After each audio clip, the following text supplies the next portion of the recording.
ನಾನು ಮಾಡೋ ಕೆಲಸದಲ್ಲಿ ನಂಬಿಕೆ ಬೇಕು ನನಗೆ. ನನ್ನಲ್ಲಿ ನಂಬಿಕೆ ಒಂದಾಯ್ತು. ಮಾಡೋ ಕೆಲಸದಲ್ಲಿ.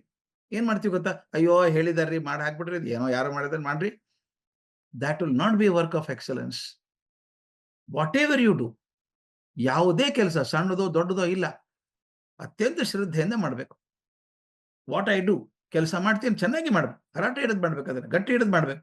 ಸಾಲು ಮರದ ತಿಮ್ಮಕ್ಕ ತಾವು ಕೇಳಿದ್ದೀರಿ, ಯಾಕೆ ಹಾಕಿದ್ಲು ಮರಗಳನ್ನ? ಏನ್ ಅಪೇಕ್ಷೆ ಮಾಡಿ ಹಾಕಿದ್ದು? ಅಯ್ಯೋ! ನಾಳೆ ರೋಡಲ್ಲಿ ಓಡುವವರಿಗೆಲ್ಲ ನೆರಳು ಸಿಗಲಿ ಅಂತ ಹೇಳಿ ಆ ತಾಯಿ ಅಷ್ಟು ಕಿಲೋಮೀಟರ್ ಹೊತ್ತು ಎಡಕ್ಕೆ ಬಲಕ್ಕೆ ಗಿಡ ಹಾಕಿದ್ಲಲ್ಲ, ಕಾಯ್ದ್ಲಲ್ಲ ಅಲ್ವಾ? She had faith in what she did. ಯಾವಾಗ ನಾ ಮಾಡೋ ಕೆಲಸದಲ್ಲಿ ನಂಬಿಕೆ ಇದೆಯೋ ಆಗ ಮಾತ್ರ ಆಗತ್ತೆ. ಇದೊಂದು ದೊಡ್ಡ ಘಟನೆ ಜಪಾನ್‌ನಲ್ಲಿ ಆದದ್ದು. ಪುಟ್ಟ ಹುಡುಗ, 8, 9 ವರ್ಷ ಹುಡುಗ. ಅವನು ಕರಾಟೆ ಆಡಬೇಕು, ಟೈಕ್ವಾಂಡೋ ಅಂತ ಬರುತ್ತೆ. ಟೈಕ್ವಾಂಡೋ ಆಡಬೇಕು ಅಂತ ಹೋದ. ಕೋಚ್ ಕಡೆ ಹೋದ. ಒಳ್ಳೆ ಕೋಚ್. ಚೆನ್ನಾಗಿ ಟ್ರೈನಿಂಗ್ ಕೊಟ್ರು. 9ನೇ ವರ್ಷಕ್ಕೆ ಅವನು ತುಂಬಾ ಲಕ್ಷಣ ತೋರಿಸ್ದ. ಮುಂದೆ ಬೆಳಿತಾನೆ ಅಂತ ಲಕ್ಷಣ ಬಂತು. 10ನೇ ವರ್ಷ ಇದ್ದಾಗ ಅವನು ತಂದೆ ತಾಯಿ ಜೊತೆಗೆ ಒಂದು ಪ್ರವಾಸಕ್ಕೆ ಹೋಗಿದ್ದ ಕಾರಲ್ಲಿ. ಕಾರಿಗೆ ಆಕ್ಸಿಡೆಂಟ್ ಆಯ್ತು. ಆಕ್ಸಿಡೆಂಟ್ ಆದಾಗ ಏನಾಯ್ತು ಗೊತ್ತಾ? ಎಡಭುಜಕ್ಕೆ ಪೆಟ್ಟು ಬಿದ್ದು ಕೈಯೆಲ್ಲ ಕತ್ತರಿಸ್ಬಿಡ್ತು. ಕೊನೆಗೆ ಆಂಪ್ಯುಟೇಟ್ ಮಾಡಿ ಇಲ್ಲಿವರೆಗೂ ಭುಜದವರೆಗೂ ಕೈ ತೆಗೆದೇ ಬಿಟ್ರು. ಭುಜದವರೆಗೂ ಕೈ ತೆಗೆದ್ಬಿಟ್ರು. ಅವನ ಜೀವನ ಕುಸಿದು ಹೋಯ್ತು. ಅವನ ಆಸೆ ಏನಿತ್ತು? ನ್ಯಾಷನಲ್ ಚಾಂಪಿಯನ್ ಆಗ್ಬೇಕು ಟೈಕ್ವಾಂಡೋಗೆ, ನ್ಯಾಷನಲ್ ಚಾಂಪಿಯನ್ ಆಗ್ಬೇಕು ಅಂತ. ಒಂದು ಕೈನೇ ಇಲ್ಲದೆ ಹೋದ್ರೆ ಟೈಕ್ವಾಂಡೋ ಹೇಗೆ ಮಾಡ್ತಾನೆ ಇವನು? ಆ ಕರಾಟೆ ಮಾರ್ಷಲ್ ಆರ್ಟ್‌ಗೆಲ್ಲ ಎರಡೂ ಕೈ ಬೇಕಲ್ಲ. ದುಃಖ ಆಯ್ತು. ನನ್ನ ಜೀವನ ಮುಗಿದು ಅಳ್ತಾ ಕೂತಿದ್ದ. ಒಂದ್ ದಿವಸ ಕೋಚ್ ಬಂದ ಮನೆಗೆ. "ಯಾಕೋ ಪ್ರಾಕ್ಟೀಸಿಗೆ ಬರ್ತಾ ಇಲ್ಲ?" ಅಂದ. "ಏನ್ ತಮಾಷೆ ಮಾಡ್ತೀರಾ ಸರ್?" ಅಂತ ಕೇಳ್ದ ಅವನು. "ಸರ್ ನನ್ನ ಕೈನೇ ಇಲ್ಲ. ಎಡಗೈನೇ ಇಲ್ಲ ನನಗೆ. ನಾನು ಏನ್ ಮಾಡ್ಲಿ? ಟೈಕ್ವಾಂಡೋ ಮಾಡೋದು, ಮಾರ್ಷಲ್ ಆರ್ಟ್ ಎರಡೂ ಕೈ ಬೇಕು ನನಗೆ ಹೆಂಗ್ ಮಾಡಿದೆ?" ಅಂತ. "ನೀನ್ ಸುಮ್ನೆ ಬಾರಯ್ಯ ನೀನು. ನಾನು ಹೇಳಿದಷ್ಟು ಕೇಳು. ಎರಡೇ ಕಂಡೀಷನ್ ನಿನಗೆ ಹಾಕೋದು. ಒಂದು, ನೀ ಮಾಡೋ ಕೆಲಸ ಇದೆಯಲ್ಲ, ಕರಾಟೆ ಕಲಿತಿದ್ಯಲ್ಲ, ಇದ್ರ ಬಗ್ಗೆ 100% ನಂಬಿಕೆ ಇರ್ಬೇಕು ನಿನಗೆ. Never doubt it. Yes, you are going to be a champion. ನಂಬೇಕು. ನೀ ಮಾಡೋ ಕೆಲಸದಲ್ಲಿ ಪೂರ್ತಿ ನಂಬಿಕೆ ಇರಬೇಕು. ನನ್ನಲ್ಲಿ ನಂಬಿಕೆ ಇರಬೇಕು. ನಾ ಕೋಚ್ ನಾ ಏನ್ ಹೇಳ್ತೀನಿ ಹಾಗೆ ಮಾಡ್ಬೇಕು." "ಆಯ್ತು ಸರ್" ಅಂದ. ಅವರೊಂದು ಟ್ರಿಕ್ ಕಲಿಸಿದ್ರು. ಈ ಟ್ರಿಕ್ ಇರುತ್ತಲ್ಲ ಕರಾಟೆ ಅಂತ ಹಾಕ್ಬಿಡ್ತಾರಲ್ಲ ಹಿಂಗೆ. ಹಾಕುವಾಗ ಒಂದು ಟ್ರಿಕ್ ಕಲಿಸಿದ್ರು. ಒಂದೇ ಕಲಿಸ್ತಾ ಇದ್ರು. ಹುಡುಗ ಕೇಳಿದ, "ಸರ್ ಒಂದೇ ಟ್ರಿಕ್ ಇದ್ರೆ ಹೆಂಗ್ ಗೆಲ್ತೀನಿ ನಾನು?" "ಈ ಪ್ರಶ್ನೆ ಕೇಳಬೇಡ. ನಾನೇನ್ ಹೇಳಿದ್ದೆ ನಿನಗೆ? ನನ್ನಲ್ಲಿ ನಂಬಿಕೆ ಇಟ್ಕೋ. ನೀನು ಮಾಡುವಂತ ಕೆಲಸದಲ್ಲಿ ನಂಬಿಕೆ ಇಟ್ಕೋ. ನೀನು ವಿಚಾರ ಮಾಡಬೇಡ. ಸಿನ್ಸಿಯರ್ ಆಗಿ ಹೇಳಿದ್ದನ್ನ ಮಾಡ್ತಾ ಬಾ." ಅದೊಂದೇ ಕಲಿಸೋದು ನಾನು ನಿನಗೆ. ಒಂದೇ ಟ್ರಿಕ್ ಕಲಿಸ್ಬಿಟ್ರು. ಕೊನೆಗೆ 1 ವರ್ಷ, 2 ವರ್ಷ ಆಯ್ತು. 3ನೇ ವರ್ಷ ನ್ಯಾಷನಲ್ ಚಾಂಪಿಯನ್‌ಶಿಪ್ ಬಂತು. ಹೆಸರು ಕೊಟ್ಟ ಹುಡುಗ. ಜನ ತಮಾಷೆ ಮಾಡಿದ್ರು. "ಅಯ್ಯೋ! ಕೈನೇ ಇಲ್ಲ ಚಾಂಪಿಯನ್‌ಶಿಪ್ ಬಂದಿದ್ದಾನೆ ಹುಡುಗ ಇವನು" ಅಂತ ತಮಾಷೆ ಮಾಡಿದ್ರು. ಆದ್ರೆ ಗುರುಗಳು ಹೇಳಿದ್ರಲ್ಲ, "ನೋಡು ನೀ ಮಾಡೋ ಕೆಲಸದಲ್ಲಿ ನಂಬಿಕೆ ಇರಲಿ ನಿನಗೆ ಮಾಡು. ಏನಾಗ್ತಾನೆ ನೋಡೋಣ. You will be champion. ನೀನು ಚಾಂಪಿಯನ್ ಮಾಡೋದು ನನ್ನ ಕೆಲಸ" ಅಂದ್ರು. ಫಸ್ಟ್ ರೌಂಡ್ ಬಂತು. ಅದು ಏನ್ ಮಾಡಿದ್ನೋ ಹುಡುಗ ಗೊತ್ತಿಲ್ಲ. ಎದುರಿಗೆ ಬಂದಿದ್ದಲ್ಲ ಅವನು ಯುದ್ಧ ಮಾಡೋಕೆ. ಹೀಗೇನ್ ಮಾಡ್ದ? ಒಂದ್ ಕೈ ಹಾಕಿದ ದಪ್ ಅಂತ ಹುಡುಗ ಬಿದ್ದ. ಸೋತೋದ. ಎಲ್ರೂ ಆಶ್ಚರ್ಯ. ಅಲ್ಲ ಇವನ ಕೈ ಇಲ್ದ ಹುಡುಗ ಗೆದ್ದು ಬಿಟ್ನಲ್ಲ ಹೆಂಗ್ ಗೆದ್ದ ಇವನು? ಮರುದಿವ್ಸ ಪೇಪರಲ್ಲಿ ಬಂತು. ಆಶ್ಚರ್ಯ ಇದು. ಎಂದೂ ಆಗಿಲ್ಲ ನಮ್ಮ ದೇಶದಲ್ಲಿ. ಒಬ್ಬ ಕೈ ಇಲ್ದಂತ ಹುಡುಗ ಅವ್ನು ಸೋಲಿಸ್ಬಿಟ್ಟ. 2ನೇ ರೌಂಡಿಗೆ ಹೋದ. ಏನೋ ಮೊದಲನೇ ರೌಂಡ್ ಸಣ್ಣದಿರುತ್ತೆ ಅಂದ್ಬಿಟ್ರು. 2ನೇ ರೌಂಡಲ್ಲೂ ಗೆದ್ದ, 3ನೇ ರೌಂಡ್ ಗೆದ್ದ, 4ನೇ ರೌಂಡ್ ಗೆದ್ದ. ದಿನ ಪೇಪರಲ್ಲಿ ಬರೋಕ್ ಶುರು ಆಯ್ತು. ಫೋಟೋ ಬರೋಕ್ ಶುರು ಆಯ್ತು.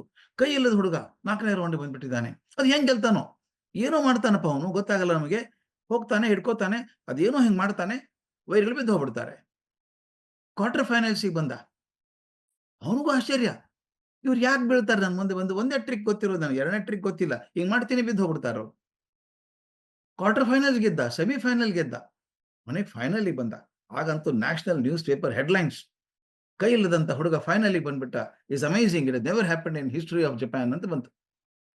ಇವನು ಎದುರಿಗಿದ್ನಲ್ಲ ವೈರಿ ಫೈನಲ್‌ಗೆ ಬಂದವನು ಇನ್ನೊಬ್ಬನು ರಾಕ್ಷಸ ಅವನು. 6 ಅಡಿ 4 ಇಂಚು ದಾಂಡಿಗ. ಅವ್ನು ನೋಡಿದ್ರೆ ಹೆದರಿಕೆ ಬರ್ಬೇಕು. ಅವ್ನು ಹೇಳಿದಂತೆ, "ನೋಡೋ ಹುಡುಗ, ಇಲ್ಲಿವರೆಗೆ ಬಂದಿದ್ದಿ ಸಾಕು. ಚೆನ್ನಾಗಿ ಮಾಡಿದ್ಯಾ. ಒಳ್ಳೇದು ಫೈನಲ್ ತನಕ ಬಂದಿದ್ಯಲ್ಲ. ಮುಂದೆ ಫೈನಲಲ್ಲಿ ಆಡಬೇಡ. ಬಿಟ್ಬಿಡು ನೀನು. ಯಾಕಂದ್ರೆ ನಾನು ನಿನ್ನ ಸ್ನೇಹಿತರಂಗೆ ಮಾತಾಡ್ತಾ ಇದ್ದೀನೀಗ. ಆದ್ರೆ ಯಾವಾಗ ಯುದ್ಧಕ್ಕೆ ನಿಂತ್ಕೋತೀನೋ, ಕಾಂಪಿಟಿಷನ್ ನಿಂತ್ಕೊಂಡ್ರೆ ನಾನು ರಾಕ್ಷಸ ಆಗ್ಬಿಡ್ತೀನಿ. ಕಾಣಿಸೋಲ್ಲ ಮುಂದೋನು.